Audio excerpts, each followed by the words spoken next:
Welcome to the Ladies in Enrichment and Entrepreneurs Club Worldwide, where we promote women in business and in personal development. We have a special guest today with us, and she will be introducing herself. Hello there. Hello, hi, good morning. Good morning, Hilda. How are you? Good, thanks. Good to have you on the show, and I'm so happy that you will be talking today about, you can go ahead and introduce where you're from and what you do.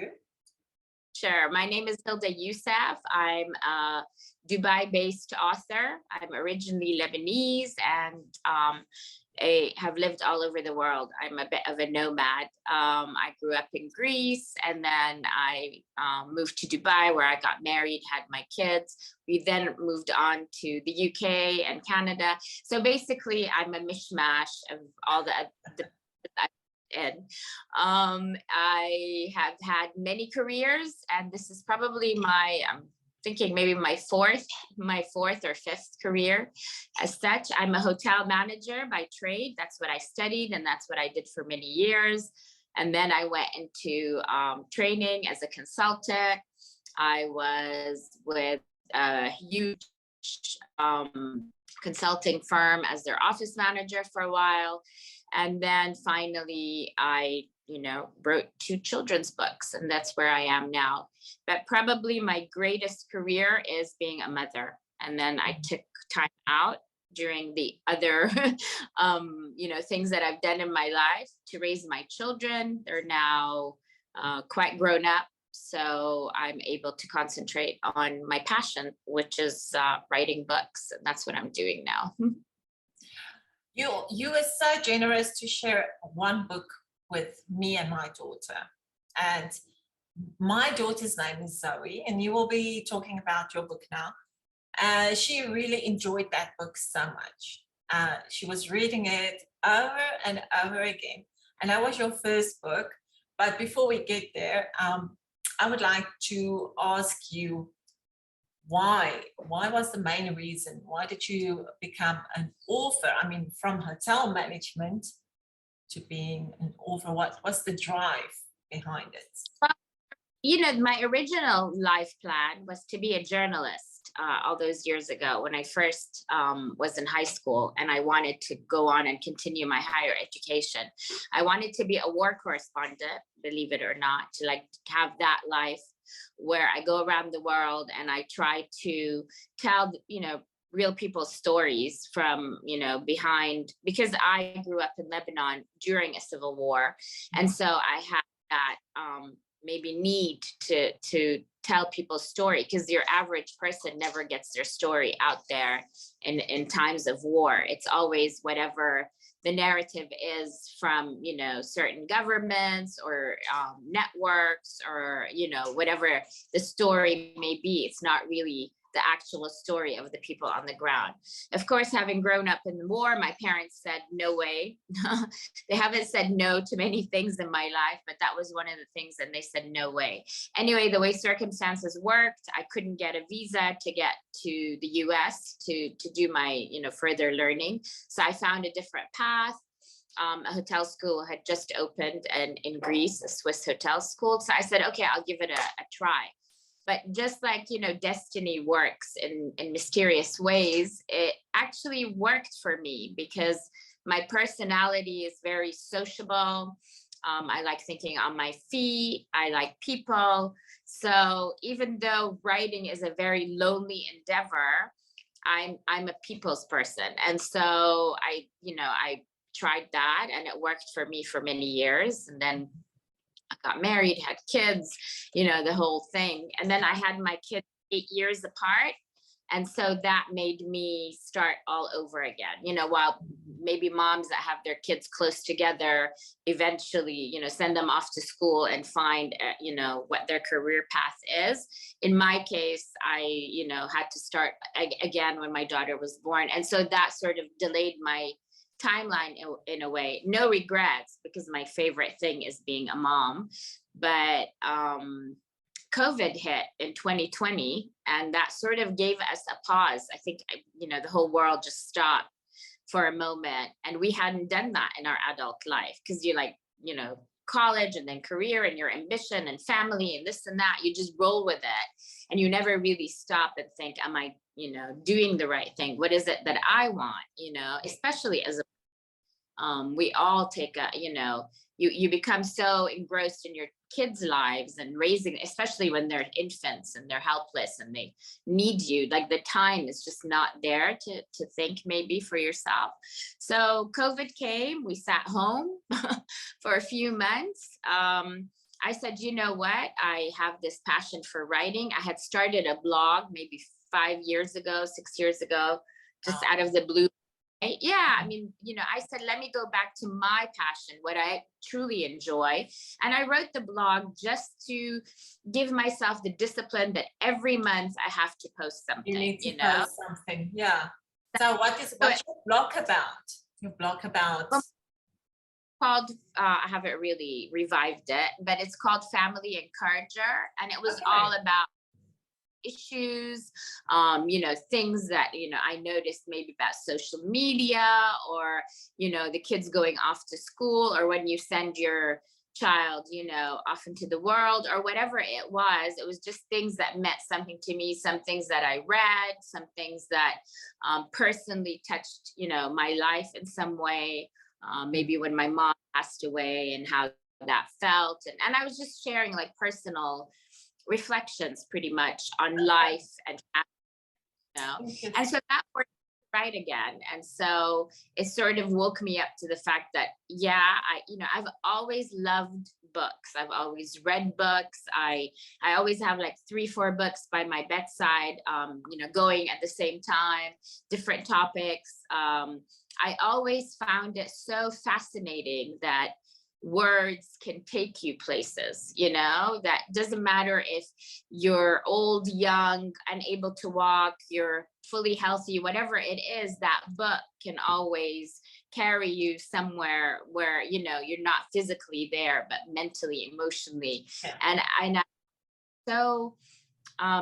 I admire great authors. Sometimes I'll write them down. There'll be a sentence like, oh my God, how did they think of that? What an amazing way to transport the reader, And so, like I said, COVID came along, and I wrote a little story, a children's story. And I don't know, the world took me down that path very unexpectedly. It was great because it was an achievement of a live stream, but it was also very serendipitous. It was very unexpected. It really was not planned. It wasn't something that I could say, I sat down and said, this is what's going to happen in the next 2 years. But, it's been 2 books in 2 years. And so it's been phenomenal. Yeah, it's been an amazing. Your first book is Snow and Zoe in a New World.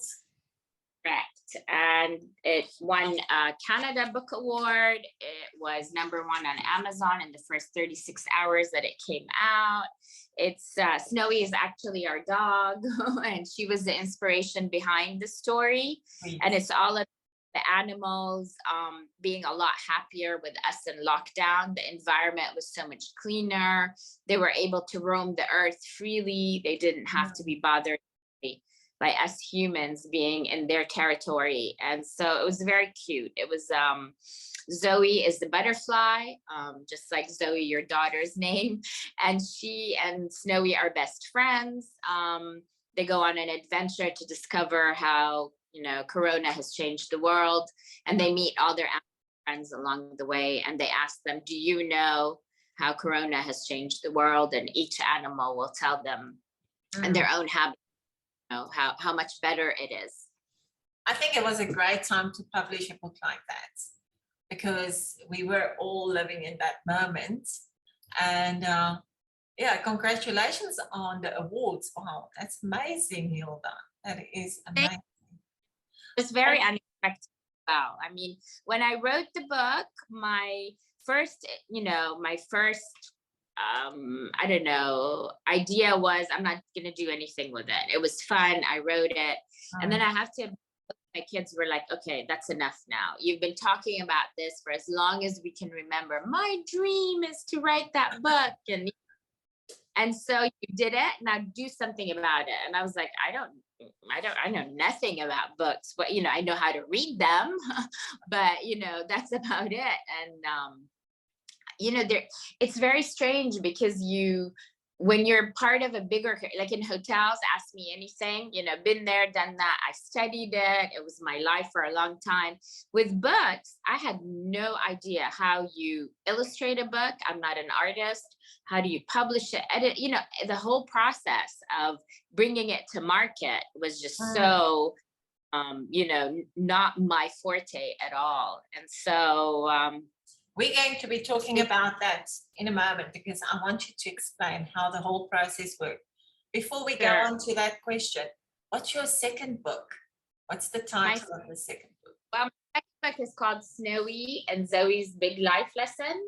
And even using the same characters, Snowy and Zoe, as best friends. The first book, it's Snowy and Zoe being animals in the animal world. The second book, it's animals living a human life. So they go off to school. And it's all about diversity and inclusion. I mean, it has many themes, really.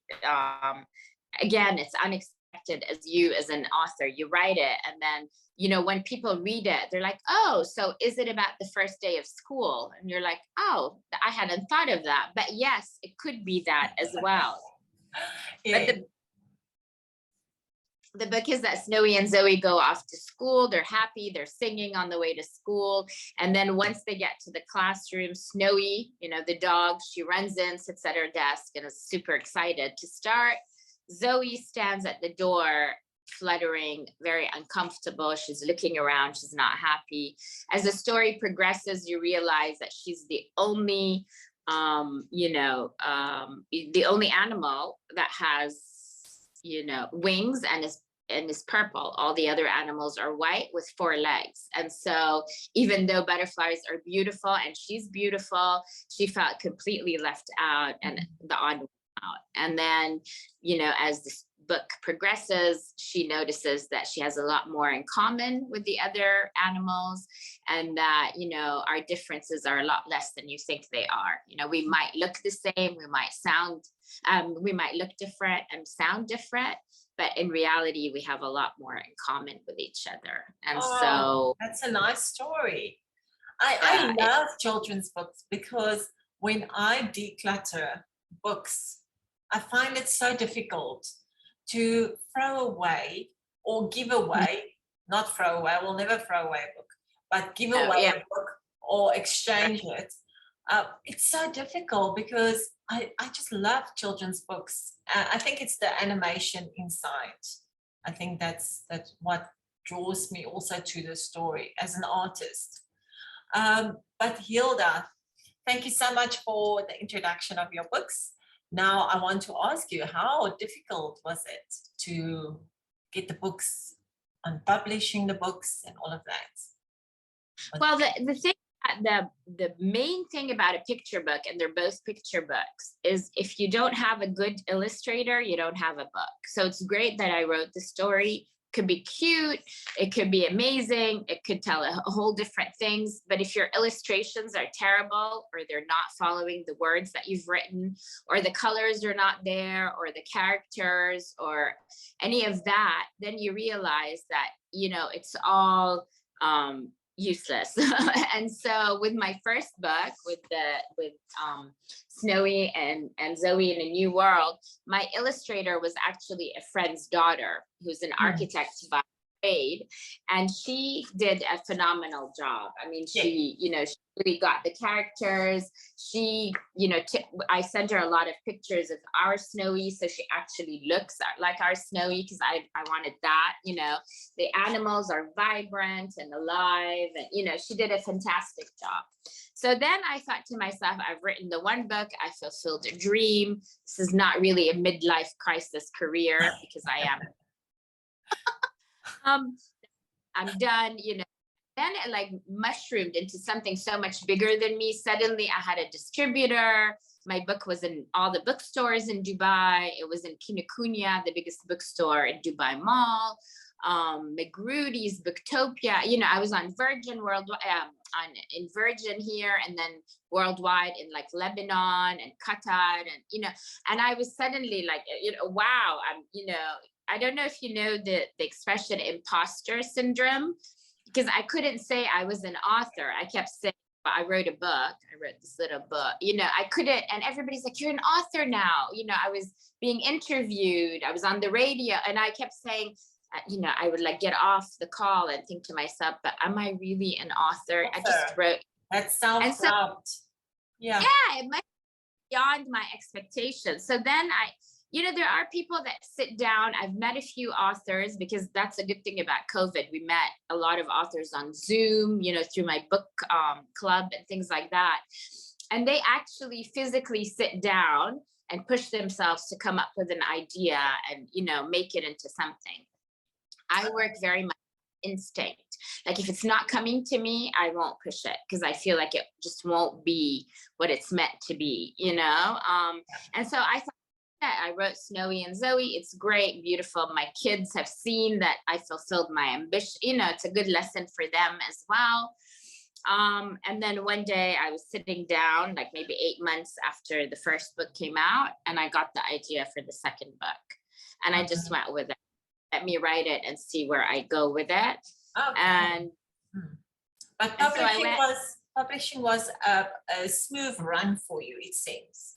Like you did not have any, you know, because nobody talks to you about, you know, it's very funny, but some people are very careful in what information they give. Like I give all the information, and anybody asks me, I say, you do this, you do that, this is the process, because others also brings me joy, you know, it's part of who I am. But I sat down, and nobody tells you that in order for you to get into a traditional publisher, you're going to need an agent. Like, you know, there's steps to go. And then to get an agent, you need, you know, all these other things. And so it's very complicated. And with the first book, having, you know, thought like all of us that COVID was something short, it's gonna, you know, end very quickly. And my book was so related to it that I thought I don't have time. So traditional publishers will say things to you like it'll take 3 to 6 months to get back to you. I didn't have 3 to 6 months. So I said, okay, I'm gonna go down the path of self-publishing. And that was my choice. And, you know, every author goes a different direction. And so self-publishing, while it's simple, it means you're doing everything. So it might be upload a book on, you know, Amazon or KDP or whatever it is, but then, you know, there's millions of books out there. Who's going to look at your book? You know, you have to be a marketer. You have to be, I mean, 1,000 other things. You have to be your own PR person. You know, you're basically, the book sells only if you make the effort as an author. Even the biggest authors say that to you. Otherwise, it's just going to languish on a bookstore shelf somewhere and be fun. Thanks. Great advice already for anybody out there that would like to publish a book. Thank you, Hilda. Wow, you gave a lot of advice there already. So I don't know if you have a 2-minute advice for women out there, what you did in the beginning and you wish you could have known that before you started. I think the only, you know, I don't look back generally in my life. I think looking back, okay, you can learn from what you haven't done, but you really need to move forward. Like I don't stew on things that I should have, I could have, you know, but I think the one thing is I should have started way earlier. I'm 52 now. And so when I wrote my first book, I was 50. And so it feels that, you know, now jumping around with kids and sitting on the floor and all the things I do in my readings probably would have been, you know, physically a lot easier, you know, had I done this like 10, 12, 15 years ago. So that's the only thing that I feel that if you want to do something in life, and this is something that's a driving passion, or, you know, a lot of women will have ideas or creative things they want to do, or even something as simple as a gadget for the kitchen, but they just don't know where to start. Give it a shot, you know, give it a try. The worst thing that could happen is you fail, but that's okay. You've tried, you know, and Yeah. most things try the first, second, third time might not work.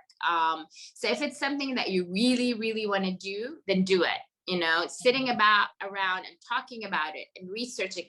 I have a friend that's written 5 or 6 books. She hasn't managed to get any one of them out there. And I said to her, if I look back at my books today, yeah, I can change 1,000 things, you know, because if you'd written my books, you would have written them in a completely different way, and 1,000 other people would have done exactly the same.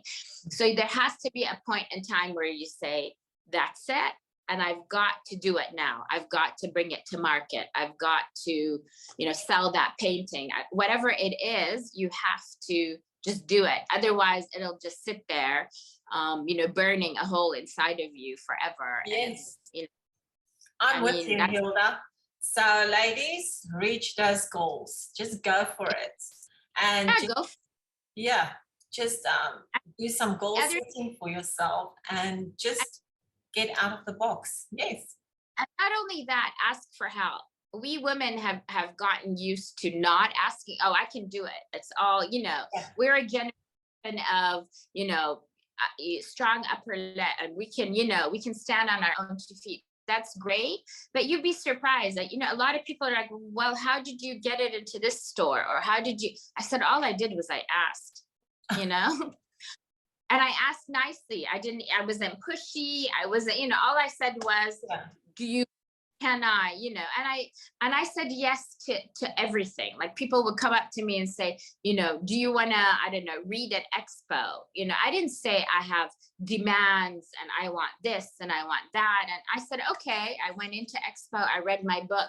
Wherever they put me, I wasn't a diva. I didn't, you know, ask for certain things. So ask. You'd be surprised that, you know, how many people, especially in our local community in the UAE, people are very happy to say yes and to help. So I see that. I see that because when I ask somebody to do a giveaway for LEC, and now LEC is worldwide, but people, ladies, normally they do not have any objection by giving.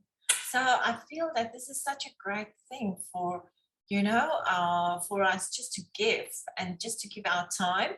But you also should know that sometimes your time should be yours, where you spend time with your family and all of that. But I do understand what you mean.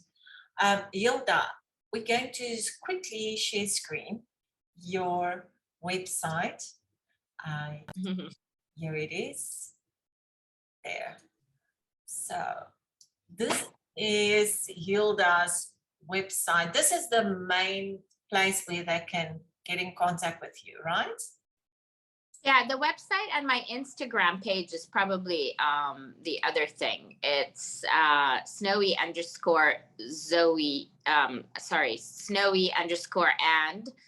snowy_and_Zoe is my Instagram handle, and I'm very active on there.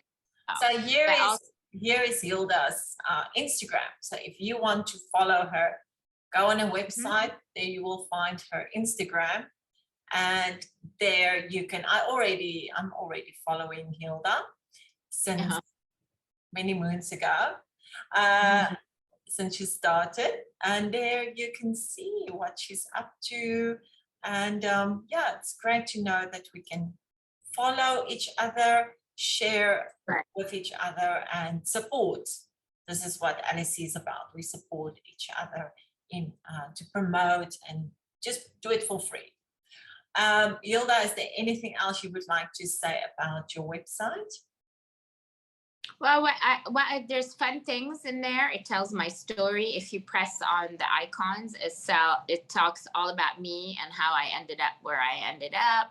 There are for the kids. It talks about all the book, you know, the book success, the, book reviews they've had where it's been shared, the interviews and all that. So it's a cute little website that talks all about, me, Yeah. Snow, of course, because she's the princess and she's the star of this whole story, our little puppy.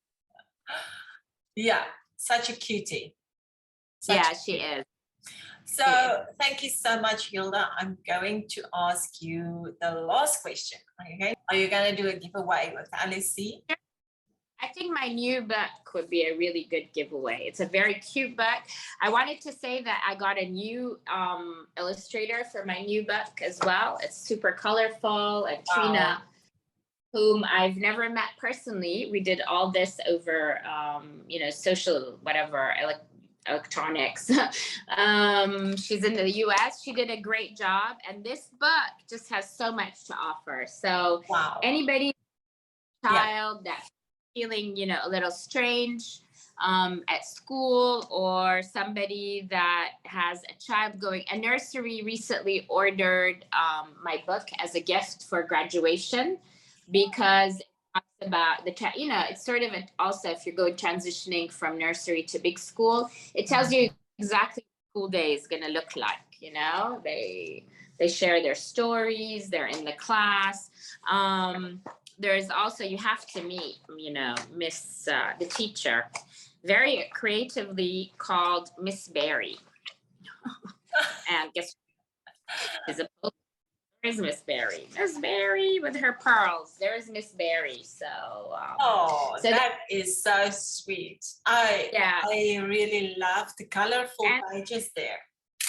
Yeah, very cute. And there's actually a song in the book, and so it's very cute, and it talks about friendship and making friends and so on. So yeah, I'm happy to give away my book to one of your great listeners. Okay, so if you would like to win this book, you're watching this video now or listening to the podcast, you can just comment on our podcast or even on the YouTube, wherever we're going to put this video, and your name will be in the draw. We will be watching all the comments coming in. Thank you so much, Hilda. The draw will be end of September, and thank you for being our guest today. Thank you for having me.